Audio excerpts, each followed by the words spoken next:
Picture this: the Mongols, 40,000 strong, ready to crush an army half their size. The Mongol Empire, unstoppable, terrifying, and ruthless, has reached its peak. They march like a tidal wave, a force of nature, sweeping across everything in their path. But in the shadow of their mighty army, an unlikely opponent waits, with only 2,000 men. They're not stronger, they don't have the numbers, and they certainly don't have the same fearsome reputation.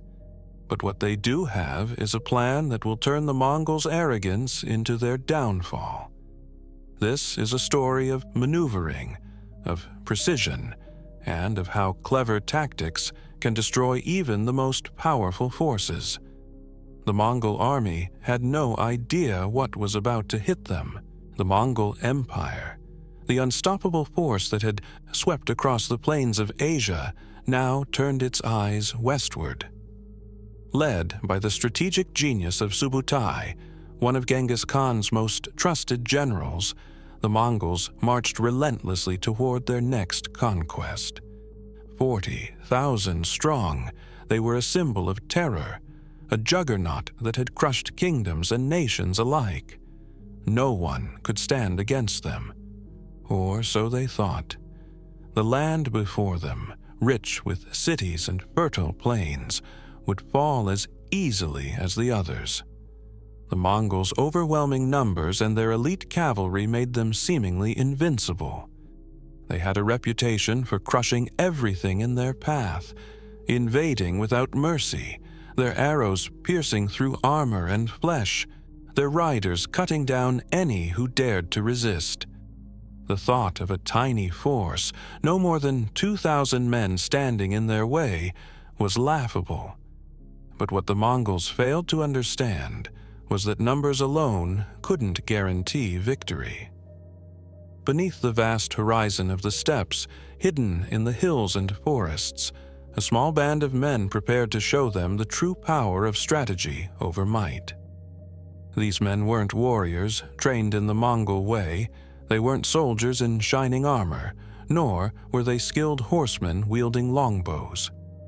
They were farmers, hunters, peasants, and outcasts, a mix of ordinary men who had seen too much death and destruction to fall for the same mistakes twice. Led by a commander who had once been humiliated by Mongol tactics, these 2,000 men were determined to change the fate of their land. The Mongols were coming, and they were ready. The commander knew his people didn't stand a chance in a direct confrontation. They could never match the Mongols in size or strength. But what they had, what the Mongols lacked, was knowledge. Knowledge of the land, of the hidden valleys, and the dense forests that could turn the tides in their favor. This was a battle of cunning, not sheer force. And the Mongols? They had no idea what was waiting for them. The Mongol army was a well-oiled machine, a storm ready to crush anything in its path. But storms, as any seasoned traveler knows, can be outsmarted. And this storm? This storm would soon find itself in a labyrinth of its own making. The battle would not be won by size. It would be won by the will to fight smarter, not harder. This is a story that needs to be told. A story where cleverness, grit, and knowledge turned the tide. A story where a small army of 2,000 men changed history. What do you think? Could these tactics work in modern times? Let me know in the comments. And don't forget to like, share, and subscribe for more stories from the past that shaped our world. The Mongol horde, with its thunderous cavalry, stretched across the horizon, a sea of warriors, horses, and banners fluttering like flags in the wind. The earth itself seemed to tremble beneath their advance. As they crossed the river into enemy territory, the land ahead was wide, open, and perfect for their battle-hardened cavalry to dominate. The scent of impending war hung thick in the air as the Mongol generals issued their commands, preparing for yet another blood-soaked victory. Behind them, the path they had left in their wake was a graveyard of fallen villages and burned fields, their scorched earth marking the lives they'd crushed along the way. Their enemies, whoever they had been, were either dead or scattered to the wind, their cities turned to ashes. It was the Mongols' way, swift, brutal, and terrifying. There was no room for negotiation, only submission or death. But among the vast plains, something stirred. As the Mongols moved in for the kill, the peasants, the soldiers, and the few remaining defenders of the land saw something different on the horizon. Their hope, fragile as it was, rested on the shoulders of a commander who had once been the laughingstock of Mongol tactics. This was a man who had once lost everything: his family, his land, his pride, because he underestimated the Mongols' savagery. Now, though, things would be different. The commander knew that direct combat would be suicide. No one could match the Mongols in sheer numbers or raw power. But what he had learned over the years was this: the Mongols were never prepared for a war of patience, a war fought not on the battlefield, but in the shadows. If he could lure them into the right conditions, he could turn the tide. The small army, which had spent years in hiding, living off the land and mastering guerrilla tactics, now stood at the ready. They were not the polished, heavily armed knights of Western Europe. They were something much more dangerous. Ordinary men armed with knowledge, deception, and the ability to vanish into the landscape like ghosts. The Mongol generals, though seasoned and shrewd, underestimated their enemies. They had faced armies of knights, but peasants who knew how to fight in the wild. That was a challenge they hadn't anticipated. As the Mongol army approached, the peasants and their 2,000-strong force took their positions quietly in the hills, setting traps, camouflaging themselves in the dense forests, and waiting for the storm to pass over them.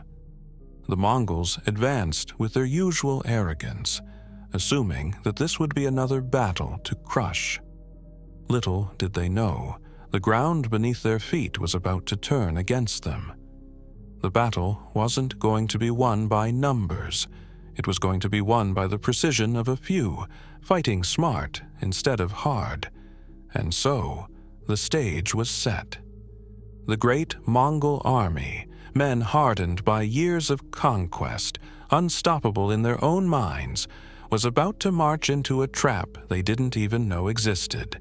On the surface, the 2,000 soldiers might have seemed like a hopeless cause. They weren't dressed in shining armor, nor did they wield the sharpest blades or finest horses. In fact, most of them were far from warriors, farmers, hunters, and tradesmen who had been swept into this fight through desperation rather than ambition.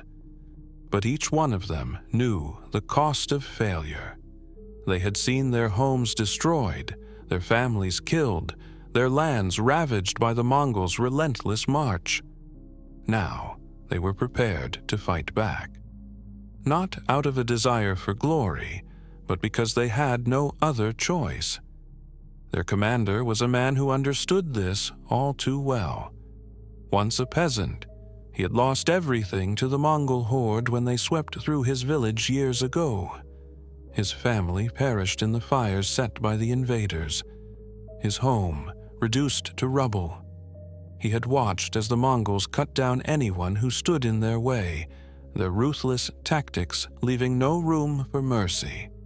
His bitterness had shaped him into a man who vowed to never again let an army like that destroy his people. Over the years, he had learned that victory didn't always come from sheer numbers. In fact, he'd come to realize that the Mongols' greatest strength, its overwhelming size, was also its greatest weakness. They were a giant, but giants could be outmaneuvered. They were predictable, used to sweeping through with sheer force, believing their numbers were all they needed to crush any enemy that stood before them. The commander had spent years building his army, training them not for open battle, but for something much more elusive: stealth. He taught them the ways of guerrilla warfare, how to use the terrain to their advantage. They weren't going to fight like the Mongols, charging headfirst into a field of battle. No, they would fight smarter. They would pick their battles, use ambushes, and exploit every weakness they could find. Their army wasn't just small in number, it was small in stature too. Many of them were young men and older men who, in other circumstances, would have never been caught dead on a battlefield. But in the face of Mongol tyranny, they had learned to survive. They became experts in surviving the harsh terrain, in hiding in plain sight, in becoming ghosts among the trees and rocks. Together, these 2,000 men might not have looked like much to the Mongols, but they had one thing that the Mongol invaders didn't: unity. They had been through hell together, and now they were ready to fight back with everything they had. Their strength lay not in their numbers, but in their will, their knowledge, and the deep-rooted desire for vengeance. The Mongols might have underestimated them, but they wouldn't make that mistake again. The Mongol generals, seasoned and proud, believed victory was inevitable. The invincible Mongol army, 40,000 strong, had crushed entire civilizations, from the steppes of Asia to the gates of Europe. Their reputation alone struck terror into the hearts of kings and warlords. Their tactics were simple: overwhelming force, speed, and relentless pressure. It was a formula that had never failed them. The Mongols marched in their signature formation, cavalry in waves, archers riding at breakneck speed, and heavy infantry as the final line of defense. Their strategy was swift, deadly, and terrifying. No one could stand against them for long. They had already burned through several cities in the region, leaving nothing but ash and ruin in their wake. Word of their brutality had spread, and the local defenders, unsure of how to challenge such an enormous force, were beginning to fall back, hiding in the hills, hoping to avoid the inevitable. The Mongols had no doubt that the 2,000 soldiers they were facing were nothing more than another group of frightened peasants, already defeated before they could even begin to fight. To them, the battle was over before it had even started. But in their overconfidence, they failed to see what lay ahead. The Mongol commanders made one critical mistake. They didn't respect their enemies. They thought that size and strength were all that mattered. The Mongol army's success had always come from a brutal, straightforward approach. They crushed their enemies by sheer force, striking fear into the hearts of those who would stand in their way. But this time, they were facing an opponent who had something different: knowledge, cunning, and a willingness to fight in ways that the Mongols simply couldn't anticipate. The Mongols' generals made their usual mistakes. They underestimated the local forces' ability to fight back. They thought that outnumbering the defenders by more than 20 to 1 would guarantee a quick victory. But the 2,000 men, knowing they could never outmatch the Mongols in open battle, had made their preparations carefully. They had learned everything they needed to know about the Mongol tactics, the weaknesses in their formations, and the terrain that could be used to their advantage. In the Mongol camp, they laughed at the idea of losing to such a small, untrained force. But little did they know, their arrogance was about to be their downfall. The 2,000 men weren't preparing for battle. They were preparing for the Mongols' own hubris to turn against them. The Mongols had marched into a trap they didn't even know existed. The land before them, vast, open, and seemingly devoid of life, held secrets that only the 2,000 defenders knew. While the Mongols relied on their cavalry's speed and brute force, the smaller force had learned to use the terrain itself as a weapon. The hills, forests, and hidden ravines were their allies, and they knew every inch of it. The key to their survival wasn't strength. It was the ability to vanish, to strike quickly, and to retreat before the enemy could even react. The commander had spent months, if not years, planning for this moment. Every movement, every ambush had been rehearsed. His men were trained in guerrilla warfare. Strike fast, leave no trace, and disappear into the landscape before the Mongols could respond.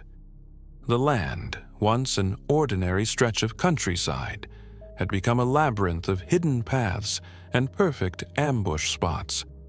To the Mongols, the open plains seemed to be an advantage, but to the 2,000, it was the perfect place to fight on their terms. At dawn, when the Mongol army moved forward, they felt no sense of urgency. They had crushed smaller armies before, and this would be no different. The ground under their feet felt solid, a reassuring sign that they were in control. But beneath the surface, it was a different story. The 2,000 men had set traps along the path, hidden pits, ropes to trip the horses, and concealed positions in the trees where archers lay in wait. As the Mongols pushed forward, the first signs of trouble appeared. A few riders fell behind, slowing their pace, unaware of the traps hidden in the underbrush. Arrows flew from unseen positions, striking down stragglers before they could even react. The Mongols, surprised but undeterred, began to advance more cautiously. However, every time they thought they had the situation under control, another ambush struck. The 2,000 men would disappear into the hills, only to reappear in a new location, hitting the Mongols where they were weakest. The Mongols, used to their cavalry dominating the battlefield, were now scrambling. Their superior numbers meant nothing when they were caught off guard by attacks from all sides. The commander's forces had no intention of fighting for long. They would harass the Mongols, picking them off, slowly whittling away their confidence and their strength. It wasn't a battle they were trying to win outright. It was a battle of attrition. Every arrow, every trap, every ambush was a small victory, a reminder that the Mongols weren't as invincible as they thought. As the days went on, the Mongols began to realize that something was deeply wrong. Their traditional tactics, relentless cavalry charges, and overwhelming force were useless in this unfamiliar terrain. They had been outsmarted by a smaller, less equipped force who understood the land better than they ever could. The Mongols' arrogance was fading, replaced by doubt. They had never encountered a foe like this, one who didn't fight in the open but chose to fight in the shadows. And with every passing hour, the 2,000 men drew the Mongols further into their trap. The sun had barely risen, casting long shadows over the dry plains. The Mongol army, having marched for days, finally spotted the distant figures of their enemies. 2,000 men. They were small. The Mongols had seen armies of hundreds of thousands, and now they looked at this pitiful number with disdain. The ground ahead seemed ripe for a slaughter, and the generals were confident in their plan: charge, crush, and move on. It would be over quickly, or so they thought. Without hesitation, the Mongol cavalry began to form its signature battle lines, archers on horseback ready to unleash hell upon the defenders, heavy cavalry positioned to charge at the first sign of weakness. The thunderous sound of hooves echoed in the air, sending a wave of terror through the enemy. The 2,000 men, standing in tight clusters across the field, remained calm. They knew this moment was coming. The battle had already begun, but not in the way the Mongols expected. The Mongols charged forward, their lines like a rolling storm. But as they advanced, something felt off. The defenders, who had been standing so openly just moments before, began to scatter, vanishing into the hills and trees like shadows. It was too late for the Mongols to adjust their tactics. They had already committed to the charge, expecting their enemy to break. Instead, the battlefield erupted into chaos. At the edges of the Mongol formations, arrows rained down from seemingly nowhere. The first few fell fast. Panic began to spread like wildfire as men screamed in confusion. The Mongol cavalry, which had been so assured just moments before, now found themselves isolated. They couldn't find their targets. They couldn't catch their elusive enemies. What was even more terrifying was the silence. The defenders didn't fight with brute force, but with precision. Each attack was surgical. A single arrow would strike a rider, another would take down a scout. In the trees, the ambushers would slip away before the Mongols had time to retaliate. The tactics were unlike anything the Mongols had faced before. Small, swift strikes that chipped away at their confidence. The Mongols tried to regroup, but every attempt was met with another hit, another ambush. Their vast numbers began to feel more like a burden than an advantage. The Mongols weren't used to this. They weren't used to an enemy who didn't give them the battlefield they were expecting. They were used to crushing any resistance head-on, not being outwitted at every turn. The 2,000 men weren't looking for victory in the traditional sense. They weren't trying to crush the Mongols in a head-on clash. They were eroding them slowly, methodically. With each passing moment, the Mongols' confidence bled away. They had underestimated the defenders, and now they were walking straight into the heart of the trap. As the battle dragged on, the Mongol generals grew increasingly frustrated. Their cavalry, once swift and overwhelming, had been scattered. Every attempt to regroup was thwarted. The initial shock of the ambushes had worn off, but the confusion remained. It wasn't just the surprise attacks that unsettled them. It was the realization that their conventional tactics were failing. The 2,000 men weren't fighting like any army they had encountered before. The Mongols, masters of large-scale, brute force combat, had never faced an enemy that used subtlety, speed, and deception as their primary weapons. Their response was predictable. The Mongol generals ordered the cavalry to regroup and press forward, sending more soldiers into the fray, hoping that sheer numbers could eventually overwhelm the defenders. But they hadn't realized that every move they made was being watched. Every maneuver calculated by the 2,000 men who knew the terrain better than they knew their own strategies. The turning point came when a small detachment of Mongol riders, seemingly unimportant, was sent to scout ahead and flush out any hidden defenders. What the Mongols didn't know was that these scouts were walking directly into one of the most carefully prepared traps of the campaign.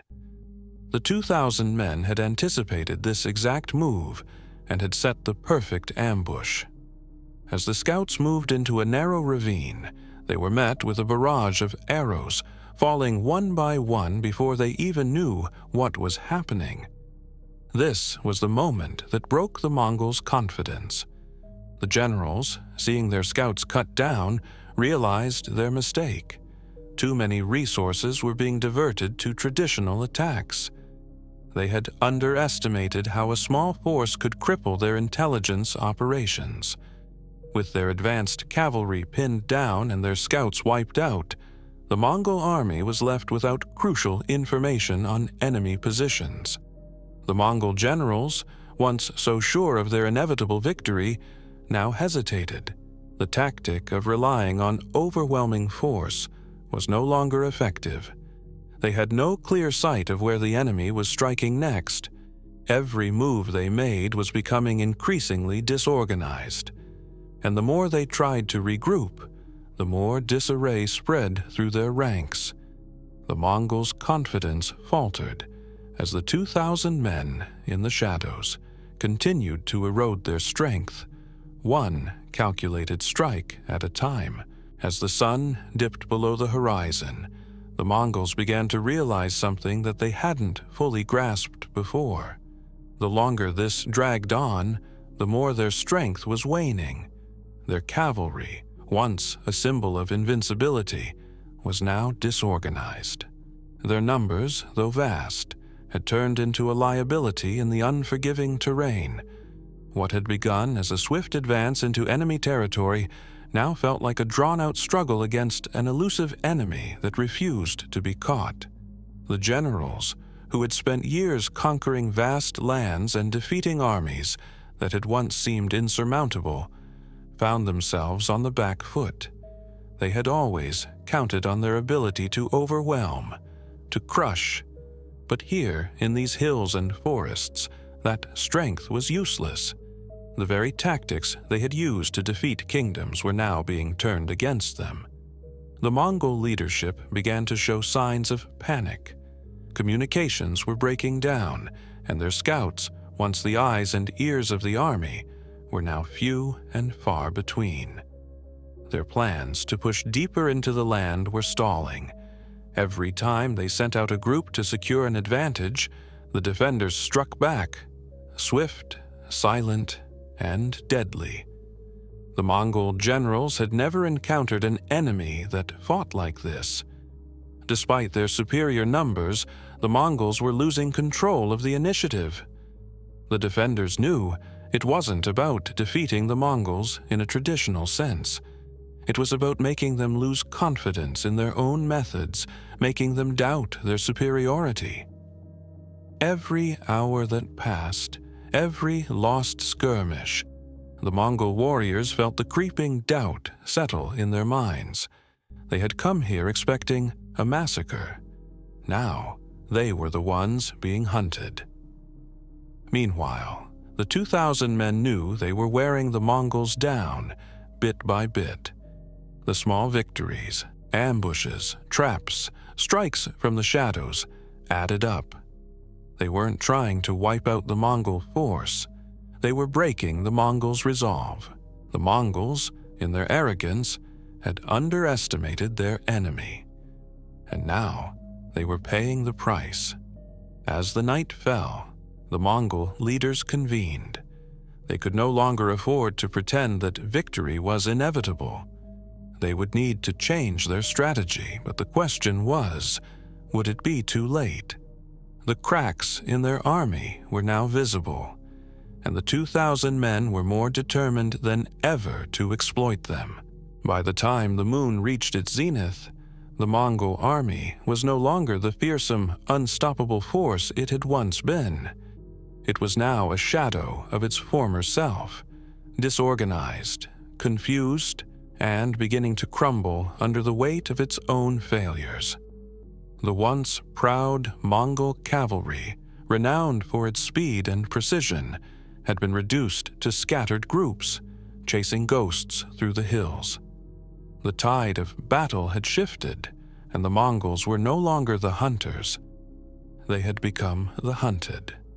With their generals unable to regain control of the situation, panic began to spread. The Mongol leadership, which had relied on overwhelming force to bend entire nations to its will, was now facing a battle they could not win. The 2,000 men, though vastly outnumbered, had outlasted the Mongols' attempts to suppress them. The Mongol army, once brimming with confidence, was now in retreat, their retreat marked by confusion, disorder, and a growing realization of defeat. The 2,000 defenders had achieved what many thought impossible. They had not only survived against overwhelming odds, but had managed to turn the Mongol might against itself. Every ambush, every strike from the shadows had chipped away at the Mongols' morale. The small, agile force of defenders had shown them that numbers alone meant nothing if you didn't know how to use them effectively. As the Mongols withdrew, the plains that had once seemed so ripe for conquest were now filled with the remnants of their broken army. Their retreat was not a dignified withdrawal, but a rout, with soldiers scattering in every direction, seeking safety in the wilderness. The 2,000 men watched silently from the hills as the Mongols fled, knowing they had won not through strength, but through strategy, patience, and their unyielding will to survive. News of the Mongol retreat spread quickly through the land, and word of the small army's victory began to echo across the region. The once unbeatable Mongols had been outsmarted, outlasted, and finally driven from the land by a force that had, until that moment, been dismissed as insignificant. The land had been saved, not by force, but by the cleverness and tenacity of a few.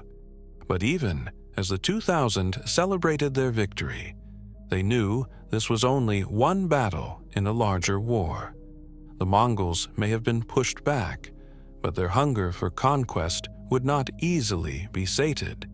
However, for now, they had shown the world that even the greatest of powers could be brought to their knees by the smallest of forces, and that, in itself, was a victory worth savoring. As dawn broke over the quiet hills, the 2,000 men stood together, their faces tired but filled with pride. They had faced an army 20 times their size, an army feared across the world, and emerged victorious. It wasn't because they were stronger. It wasn't because they had more soldiers or better weapons. It was because they understood something the Mongols didn't: that victory isn't always won by numbers or strength alone. Sometimes it's won by the ability to outthink, outmaneuver, and outlast your opponent. The commander, who had once been a broken man, now stood tall, surveying the land he had fought so fiercely to protect. The land that had been saved through ingenuity and courage. The land that had been preserved not by a traditional army, but by men who refused to be crushed by the weight of their circumstances. He looked over his men, ordinary farmers, hunters, and craftsmen who had come together to defend their homes. Each one of them had played a part in the victory. Each one of them had contributed, whether through a well-placed arrow, a strategically set trap, or simply having the courage to face the Mongol threat head-on. Together, they had shown that even the most daunting odds could be overcome with strategy and unity. But while the 2,000 men had won, they knew their fight was not over. The Mongols would regroup. They would learn from their mistakes, and they would return. The next battle would be harder. The stakes would be higher. But for now, they had proved a point, not just to the Mongols, but to the world. This victory was a testament to the power of perseverance, intelligence, and the belief that even the smallest force could bring down the greatest empire if they fought with purpose.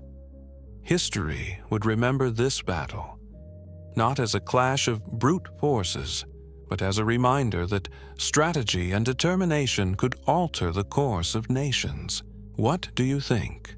Could this kind of tactical genius work today in modern warfare? Share your thoughts in the comments below, and don't forget to like, share, and subscribe for more untold stories of history's greatest victories.